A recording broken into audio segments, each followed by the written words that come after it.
హైదరాబాద్ లోనే the best gastroenterology hospital Ananya hospital Kukatpally. Appointment కై call చేయండి. Hi views, welcome to Suman TV. నేను మీ తారక్ బండారు. సో విశాఖపట్నంలో చీటీలు అనే దందా అయితే చాలా దారుణంగా జరుగుతుందండి. సో చీటీల పేరున చాలామంది మోసపోతున్నారు.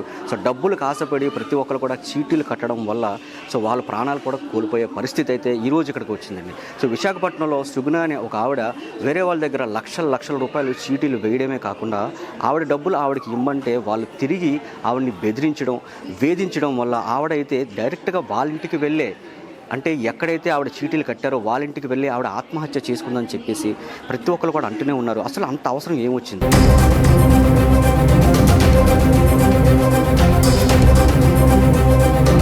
వాళ్ళ పిల్లలు అనాథలు చేసి వెళ్ళిపోయింది. ఆ పిల్లలు ఎవరికి అప్పు చెప్పింది.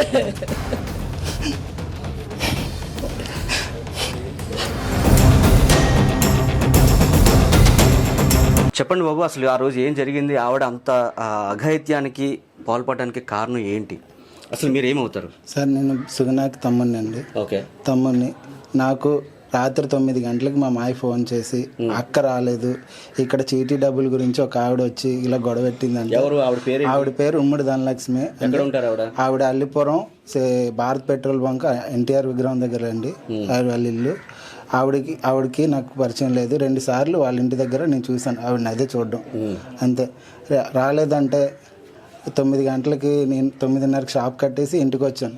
ఇంటికి వచ్చి ఆ మొబైల్ వేయించి 7 గంటలకి మా అన్నయ్య అక్క మొబైల్ నాకు ఇచ్చాడు. ఈ మొబైల్ ఛార్జింగ్ పెట్టమను, నేను తమ్ముడి దగ్గరికి వచ్చి తీసుకుంటాను, అప్పటి వరకు సెల్ ఆన్ చేయొద్దు, ఆఫ్ చేసే ఉంచు అని అన్నారు. అంటే అలాగే నేను కూడా ఆన్ చేయలేదు. నా బేరంలో నేను అలా ఉండిపోయాను షాప్లో. 9:30కి షాప్ కట్టేసి మొబైల్ తీసుకొని వచ్చి అక్క రాలేదంటే అప్పుడు ఫ్లైట్ మోడ్లో నుంచి ఆన్ చేసి అప్పుడు ఫోన్ చేశాను. ఒక్కొక్కరికి ఫోన్ చేస్తున్నాను. ఫోన్ చేస్తే 10 గంటలకి ఆవిడ నెంబర్ ఒకటి ఉంటే అక్క సెల్ నుంచి ఫోన్ చేశాను. ఫస్ట్ లిఫ్ట్ చేయలేదు. దాని తర్వాత నా సెల్ నుంచి ఫోన్ చేశాను. అప్పటికి మీ సిస్టర్ ఎక్కడున్నారు? అప్పటికి ఎక్కడున్నారో మనకు తెలియదు, కానీ వాళ్ళ ఇంటి దగ్గరే ఉన్నదని తెలిసింది. అక్కడ వేరే ఒక ఆవిడ ఉమ్మడి ధనలక్ష్మి అని దానిలు అని అంటారంట. దానిలు అని ఇంటి దగ్గర ఉన్నారని. దానిలు అంటే ఎవరు నాకు తెలియదు. దానిలు అంటే నాకు తెలియక ఎక్కడికి వెళ్ళాలో తెలియక ఇక్కడే ఉండిపోయాను. 10 గంటలకి 14 నేను ఫోన్ చేశాను. 24 నిమిషాలు ఫోన్ చేస్తే, బాబు మీ అక్క రాలేదు, వస్తే చెప్పనేంటి, ఇప్పుడే గేట్ వేసేస్తున్నాను, కుక్కలు ఉంటాయి, ఇంటికి ఎవరు రారు, ఈ టైంలో ఎవరైనా వస్తారనుకొని ఫోన్ కట్ చేసింది. కట్ చేయగలే మా అన్నయ్య ఆవిడికి ఫోన్ చేసి, పోల్ తల్లి అక్క వచ్చిందా అని ఫోన్ చేస్తే రాలేదన్నది. ఆవిడ మళ్ళీ పోల్ తల్లి ఆవిడకి ఫోన్ చేసి సుగుణ ఇక్కడికి వచ్చిందా అని అడిగితే రాలేదమ్మా అని అన్నదంట. రాలేదమ్మా అనగలే మా ఇద్దరం ఫోన్ చేసిన తర్వాత 20 నిమిషాల్లో ఫోన్ చేసి, బాబు మీ అక్క ఇక్కడ డోర్ లోన్ వేసేసుకుంది, రండి అని పెద్ద నోరెట్టుకుని అరుస్తున్నారు. డోర్ వేసేసుకుంటే ఏం చేస్తున్నారు, ఎరగొట్టండి అని అంటే, మీరు ముచ్చిందాకా ముట్టుకోమంటారు, నీ తిట్టాను, ఎరగొట్టండి ఏం చేస్తున్నారు, ఎరగొట్టండి ఫోన్. అక్కడ బండి తీసుకొని 5 నిమిషాలు 2 పిల్లల్ని లోన్ పెట్టేసి గేడేసుకొని మా మాయ నేను వెళ్ళిపోయి 5 నిమిషాల్లో అక్కడికి వెళ్ళిపోయి ఇగో ఇక్కడే లోన్ డోర్ వేసేసుకుంది అనుకుంటే డోర్ దగ్గరికి వెళ్ళి మా మాయ నేను డోర్ కొడుతుంటే పెద్ద కుక్క వచ్చి మా మాయని కూడా ఖర్చేసింది. డోర్ ఎరగొడుతుంటే ఆ చిన్న కన్నంలో నేను చూశాను, చున్నీ ఆలబడిపోయి ఉంది, చున్నీ కదలట్లేదు, ఏం చేయట్లేదు. దాన్ని చూసి భయపడిపోయి అక్కడ చిన్న ముఖం కాలు కనిపించింది, భయపడిపోయి నేను రోడ్డు మీదకి వచ్చేసానండి. నాకు ఉనికొచ్చింది, మా అక్కను అలా చూడలేక ఉనికొచ్చింది. మా మాయ ఎరగొట్టేసి ఆ లోన్కి వెళ్ళాడు. ఆ తర్వాత నేను వెంటనే ఇలాగొచ్చి మా మాయకి మా అన్నయ్యలకి ఫోన్ చేశాను. ఫోన్ చేసిన వాళ్ళు 5 నిమిషాల ముందే పోలీసులు వచ్చారు. వాళ్ళు రాకముందే వెంటనే పోలీసులు వచ్చారు. వీళ్ళు మనకి చెప్పకముందే పోలీసులు చెప్పారండి. ఇది వాళ్ళు చేసినట్టు కాకపోతే ఇంకేటండి, వాళ్ళే నేను ఫోన్ చేసినప్పుడు రాలేదన్న వాళ్ళు 20 నిమిషాల తర్వాత మీ అక్క ఇక్కడే ఉందని ఎలాగంటారండి. ఎప్పుడు 1 గంట నుంచి మధ్యాహ్నం 1 గంట నుంచి వాళ్ళ ఇంటి దగ్గర ఉందంట. అది ఎప్పుడు జరిగిందో ఏం జరిగిందో మనకు తెలీదు. అసలు మీ సిస్టర్ వాళ్ళ దగ్గర చీటీ వేశారా? చీటీలు వేశారు. ఎన్ని లక్షల చీటీలు వేశారు? 9 లక్షల చీటీ ఒకటి, 5 లక్షల చీటీ వేసాను ధనలక్ష్మి అన్న ఆవిడ దగ్గర అని నాకు చెప్పింది. ఎప్పుడు 1.5 సంవత్సరం కిందట నాకు చెప్పింది. అయితే నేను బట్టల షాపు, నువ్వు చీటీ వేసుకోరా అని అన్నది. అక్క వాళ్ళు ఎవరో మనకు తెలియదు, నువ్వు వేసుకున్నావు, నేను కూడా వేసుకోను, ఆల్రెడీ మేము చీటీల్లోని రత్న అనే దాని మీద దెబ్బ అయిపోయాను, ఆ 30 లక్షలు ఎత్తింది. అలా వాళ్ళ తరపున వాళ్ళని తర్వాత మాకు తెలిసింది. నేను చీటీలు కట్టను అనుకుని నేను సైడ్ అయిపోయాను. అక్క 5 లక్షల చీటీ కట్టింది. ఇంక వేరే వాళ్ళ దగ్గర చీటీలు పాడేసి వాళ్ళకే పెట్టింది. వడ్డీలు ఇవ్వలేదు, అసలు ఇవ్వలేదు. చీటీలు వాళ్ళు ఏంచి ఎక్కిపోతున్నారు. శనివారం కల్లా మీరు డబ్బులు ఇవ్వకపోతే మీ ఆయన దగ్గరకు వచ్చి పెద్ద గొడవ ఆడతాం అనుకో నలుగురు ఎక్కిపోయి ఉన్నారు. ఆ నలుగురు ఎవరు? వేరే చీటీ వాళ్ళ అక్కడ ఆవిడ పాడేసి వీళ్ళ దగ్గర కట్టారా? వీళ్ళ దగ్గర పెట్టారండి ఆ డబ్బులని కట్టారు. పిల్లలకి పెట్టలేదు, మా మాయ వ్యాపారానికి దేనికి పెట్టలేదు. మా మాయ కష్టపడిన డబ్బు అన్ని డబ్బులు వాళ్ళకే పెట్టారు. అంతా జనం డబ్బు, వాళ్ళు కష్టపడిన డబ్బు, ఆవిడ కష్టపడిన డబ్బు అంతా వాళ్ళ దగ్గరే ఉంది. ఇప్పుడు మీ సిస్టర్ వాళ్ళ దగ్గర చీటీ పాడేశారా? ఇంతకీ పాడలేదు సార్, పాడలేదు, చీటీ పాడలేదు. 9 లక్షల చీటీ 5 లక్షల చీటీ ఉంది. నాతో అన్నది ఒక మాట, ఈ 2 చీటీలు పాడేసి బాధలు తీర్చుకుంటాను. కొంతమంది ఉన్నారు బొరకెక్కిపోయి ఉన్నారు, వాళ్ళు తీర్చేస్తే ప్రశాంతంగా ఉంటాను, ఇంకే జోలికి వెళ్ళనని కూడా ఆ మాట అప్పుడు నాతో అన్నది. అక్కడ చనిపోయిన తర్వాత నుండి ఒక ఇంట్లో వెళ్ళి ఉరేసుకుందంటే ఆ ఇంటికి వెళ్ళి తలుపేయాలి. ఆ ఇంట్లో ఎవరు ఉండకూడదు. ఆ ఇంట్లోకి సంబంధించిన వాళ్ళందరినీ స్టేషన్లో పెట్టాలి, మనల్ని తీసుకెళ్లకుండా ఎవరిని తీసుకెళ్లకుండా మీరు ఇక్కడ నుంచి ఆ 7 తీసుకుని కేజీహెచ్కి వెళ్ళరా అని పోలీసులు కానిస్టేబుల్ కూడా అలాగే అన్నారు. ఏ కానిస్టేబుల్ పేర్లు మనకు తెలుసు సార్, వాళ్ళ ట్యాగులు ఇవి ఏం రాలేదు. ఆ 2 టౌన్ పోలీస్ స్టేషన్ నుండి వచ్చారు సార్. ట్యాగులు లేవు, పేర్లు కూడా లేదు సార్. ఇప్పటి నుంచి ఇప్పండి, వెళ్ళిపోండి, ఆటోని పిల్లని తీసుకెళ్ళి. అక్కడ ఒక అతను మీరెవరు ముట్టుకుంటే ఆ కేసు ఇలాగ అయిపోద్ది, మీరు ముట్టుకోవద్దు, అంతా వాళ్ళే చేయాలని అంటే అతన్ని ఆల్రెడీ అవతల వాళ్ళు వేరే మా పెద్ద మనుషులను కూడా చాలా మందిని కొనేసారు. వాళ్ళు కూడా ఏంటంటున్నారంటే తీసేయండి మమ్మల్ని గాబరా పెట్టేస్తున్నారు, తీసుకెళ్ళిపోండి అనేసి గాబరా పెట్టేస్తున్నారు. అంటే ఆ టైంలో ఆటో పిలిపించి మేమే తీసుకుని కేజీహెచ్లో పెట్టేసాం సార్. అప్పుడు ఉదయం 8 గంటలకి ఆ మొబైల్ రాత్రి 11 పావుతక్కువ 12:30 కల్లా 1 గంట కల్లాగా ఎస్ఐ గారు నా దగ్గర నుంచి సెల్ తీసుకున్నారు. మొబైల్లో వాయిస్ రికార్డులు, వీడియో రికార్డులు ఉన్నట్టు నాకు తెలీదు. మీ సిస్టర్ ముందుగానే వీడియో రికార్డులు అంటే చేసి పంపించారు. మా మాయకి పంపించారండి, మా మాయకి నాకు ఇద్దరికి పంపించారు. వాయిస్ రికార్డులు, వీడియో రికార్డులు పంపించారు. ఆ మొబైల్లో మేము మొబైల్ చెక్ చేశాను, ఆ మొబైల్లోనే ఒక్కొక్కరి ఫోన్లు చేశాను, వాట్సాప్ చెక్ చేశాను తప్ప నేను నెట్ ఆన్ చేయలేదు. నేను కెమెరాలోకి వెళ్ళిపోయి వీడియోలు ఏమైనా తీసిందా అంత గమనించలేదు సార్. అవన్నీ చూడలేదు. దాని తర్వాత మధ్యాహ్నం కేసు వేసిన తర్వాత ఎస్ఐ గారు అక్కడ తీసుకెళ్లారు. అప్పుడు తెలిసిందండి, ఇన్ని వీడియోలు ఉన్నాయా, సెల్ఫీ వీడియోలు ఇన్ని ఉన్నాయా అని రికార్డ్ చేసుకున్నారు ఎస్ఐ గారు. ఇలా ఫోన్ ఇస్తున్నట్టు వీడియో అనేసి ఇంతే సెల్ ఇచ్చారు. అప్పుడు వీడియోలు తీసి సార్ అని చెక్ చేసుకున్నా, ఈ వీడియోలు సేఫ్గా ఉంటాయి, ఏమవ్వ అన్నారు సార్. ఈ వీడియోలతోనే వాళ్ళు బయటికి రాకుండా చూసుకుంటానని కూడా సార్ అన్నారు. వాళ్ళు 2 రోజుల్లో పట్టుకొని వాళ్ళకి 6 నెలల జైలు శిక్ష ఖచ్చితంగా పడుతుంది. దాని తర్వాత కోర్టులో ఏం చేస్తారో, కేసు వేస్తారో తెలీదు. ఎస్ఐ గారు అన్నారు 6 నెలల వరకు వాళ్ళు బయటికి రారు, 6 నెలల తర్వాత కోర్టు హియరింగ్లో ఏం జరుగుతుందో మనం చెప్పలేం అన్నారండి. నాన్న చెప్పు నాన్న, ఆ రోజు నువ్వు మా అమ్మతో ఉన్నావు కదా, సో ఏం విన్నావు చెప్పు ఒకసారి. మమ్మీ ఫోన్లోని అందరూ డబ్బులు ఎదిరిస్తారు సార్. ఇవ్వనంటే ఫోన్లోని 2 టౌన్లోని నాకు తెలిసిన పోలీసు ఉన్నారు, ఆయన కంప్లైంట్ ఇచ్చేస్తానంటే అమ్మ భయపడిపోయి ఫోన్ ఆపేస్తుంది. మళ్ళీ సాయంత్రం అయ్యాక ఆటోలోని అరుణ అనేసి ఎవరో ఇచ్చారు. వాళ్ళు వచ్చి మీ అమ్మని పిల్లలని అన్నారు ఎవరో ఆంటీకి చెప్పి. అప్పటికప్పుడు మొహం కొడుక్కొని బేబేగాన తలుపేసుకొని వెళ్ళిపోయింది. నేను ట్యూషన్కి వెళ్ళి వచ్చేటప్పటికి ఆ ధనలక్ష్మి ఇంకా గోపి అనేసి అంకులు వచ్చి బయట ఉన్నారు. తాళం తీసి లోపలికి వచ్చాను. డాడీ వచ్చారు, మాట్లాడారా. వాళ్ళు ముగ్గురు వచ్చి మాట్లాడారు డాడీ తోటి. తర్వాత వెళ్ళిపోయిన తర్వాత ఆటో తోటి అరుణ వాళ్ళు ఉన్నారు కదా, వాళ్ళు వచ్చారు. మళ్ళీ చిన్న ఆంటీ ఉన్నారు, ఆవిడ స్టేషన్కి రాలేదు మొన్న. ఆవిడ మమ్మీ చనిపోయిన రోజు రాత్రి ఆటోతో కిందనొచ్చి మా అమ్మని బూతులు తిడుతుంది. తెలియదు తర్వాత ఆవిడ తిడుతుందండి సార్. నేను రాత్రి 9 గంటలకు వచ్చాను. 9:30కి వచ్చిన తర్వాత బాబు మీ అక్క ఎక్కడికి వెళ్ళాను నేను బాగా అడిగింది. అక్క ఎక్కడికి వెళ్ళింది, ఏమమ్మా నేను ఇప్పుడు వచ్చాను కదా నాకు తెలియదు అనుకుని వస్తే, మీ అక్క ఎందుకు బాబు ఇలాగ అయిపోయింది, అదవులతో వీళ్ళతో తిరిగి ఇలాగ అయిపోయింది అనేసి నాతో ఇలా మాట్లాడి వీళ్ళతోని అలా మమ్మల్ని చూసి ఒకలా మాట్లాడడం. అక్క ఉంటే ఒకలాగా ఎంత హింసించేవారు, మమ్మల్ని చూసి ఒకలాగా, వాళ్ళు చూసి ఒకలాగా. ఎందుకండి ఇప్పుడు ఆవిడ డబ్బులు ఆవిడకి ఇవ్వకుండా అంత హింసించాల్సిన అవసరం ఏముంది? అంటే ముందు ఏమైనా సరే పాతక గొడవలు ఏమైనా ఉన్నాయా? మీ ధనలక్ష్మికి మీ సిస్టర్కి ఏమైనా ఉన్నాయి గొడవలు ఏమన్నాయా? చిన్న ఆంటీకి అయితే ఉన్నాయి.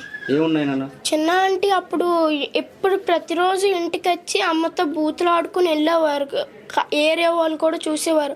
ఒక రోజు అయితే అమ్మ మెడట్టుకుని అలా మెట్ల మీద నుంచి అలా తీసుకెళ్ళిపోయింది ఎక్కడికో. బూతులు తిట్టి కొట్టుకొని వెళ్ళిపోయింది. ప్రతిరోజు వచ్చి బూతులు తిట్టి డబ్బులు ఇస్తా బొవ్వా, నీ వల్ల నా బతికేలాగ అయిపోయిందని అమ్మను అనేది బూతులు తిట్టుకొని.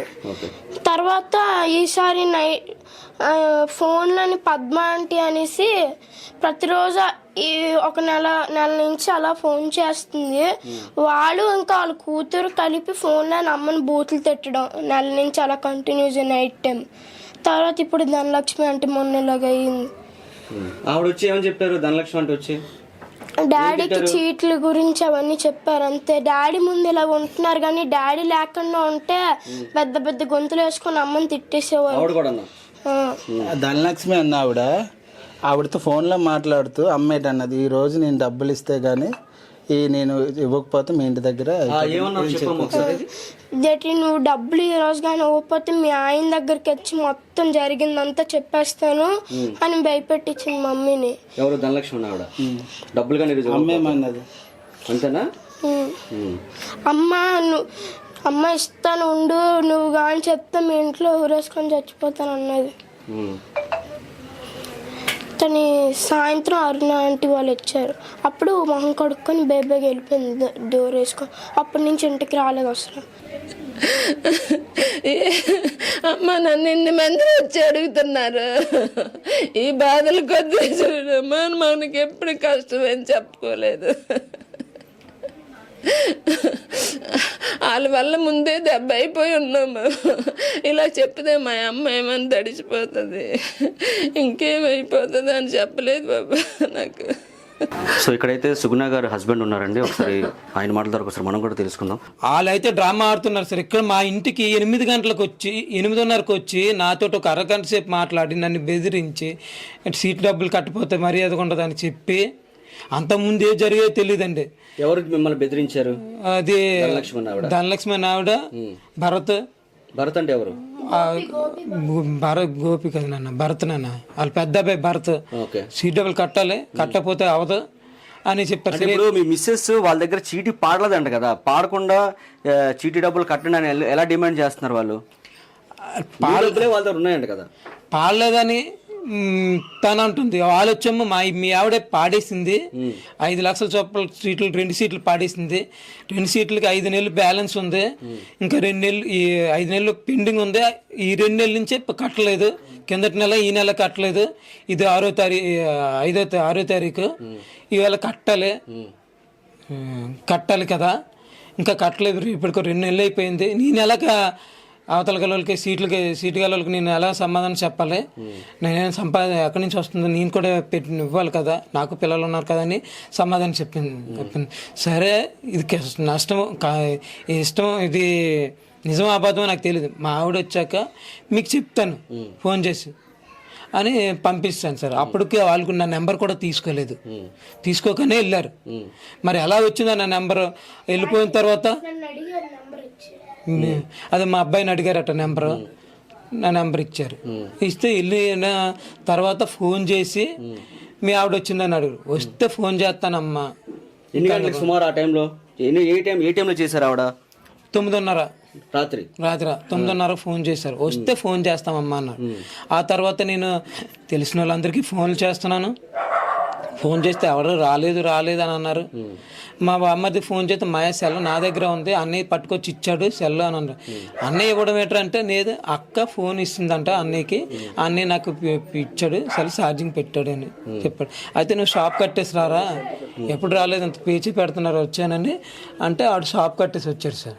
వచ్చిన తర్వాత తన సెల్ తోటే అందరికీ ఫోన్ చేశాను. సుగుణ వచ్చింది, సుగుణ సెల్ కదంటే సుగుణ ఫోన్ వదిలేసింది, మీ దగ్గరికి వచ్చిందని నేను అందరికి ఫోన్ చేశాను సార్.